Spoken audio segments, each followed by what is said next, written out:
Assalamualaikum warahmatullahi wabarakatuh. Perkenalkan, kami dari kelompok 1 akan membahas materi mengenai praktik analisis rasio dan praktik solvabilitas dari kelompok 2.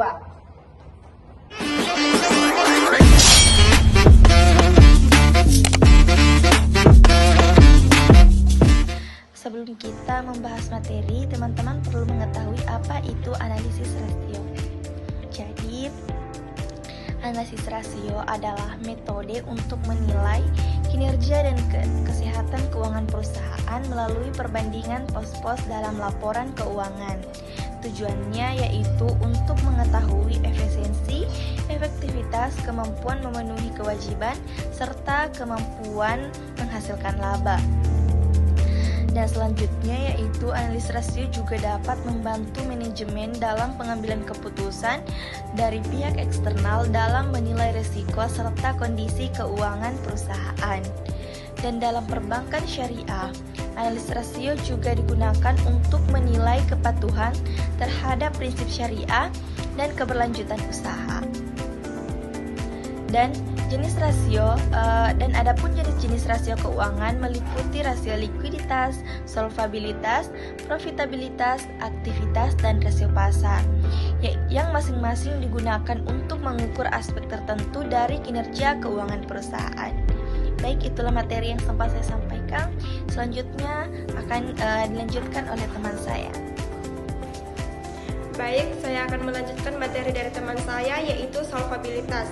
Solvabilitas adalah kemampuan perusahaan atau lembaga keuangan dalam memenuhi seluruh kewajiban jangka panjangnya dengan menggunakan seluruh aset dan modal yang dimiliki. Perusahaan dikatakan solven apabila total aset lebih besar daripada total kewajiban.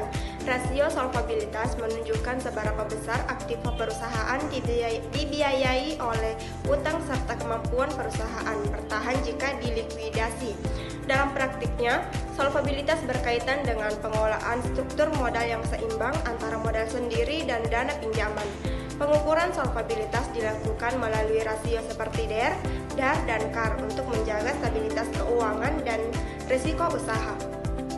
Pada perbankan syariah, solvabilitas juga menekankan prinsip kehati-hatian dan kepatuhan terhadap nilai Islam.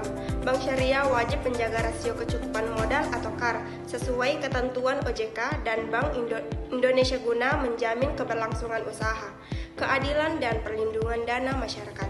Itulah yang sempat saya paparkan. Selanjutnya, teman saya akan melanjutkan materi selanjutnya.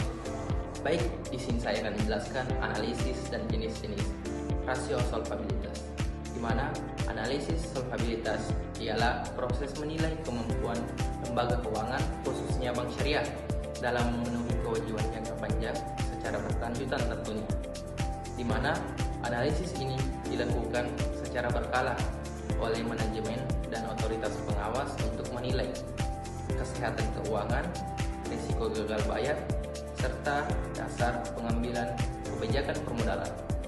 Adapun langkah analisis solvabilitas meliputi yang pertama di sini yaitu pengumpulan data, laporan keuangan, perhitungan rasio, solvabilitas utama, analisis tren, dan perbandingan industri, serta penarikan kesimpulan dan rekomendasi strategis tentunya, di mana OJK dan Bank Indonesia menggunakan hasil analisis ini untuk pengawasan melalui ketentuan KPMM dan CAR minimum 8%. Selanjutnya, rasio solvabilitas yang umum digunakan meliputi debt to asset ratio atau yang disingkat DAR dan debt to equity ratio atau yang disingkat DER, dan long term debt to capitalization ratio times interest earned yang disingkat TIE, dan tentunya capital adequacy ratio yang disingkat CAR.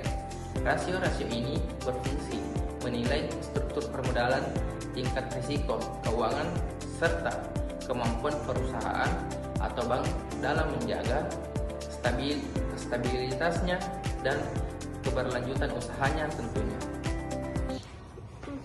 Baik, itulah hasil pemaparan dari kelompok kami. Semoga bermanfaat. Kami akhiri. Wassalamualaikum warahmatullahi wabarakatuh. Bye-bye.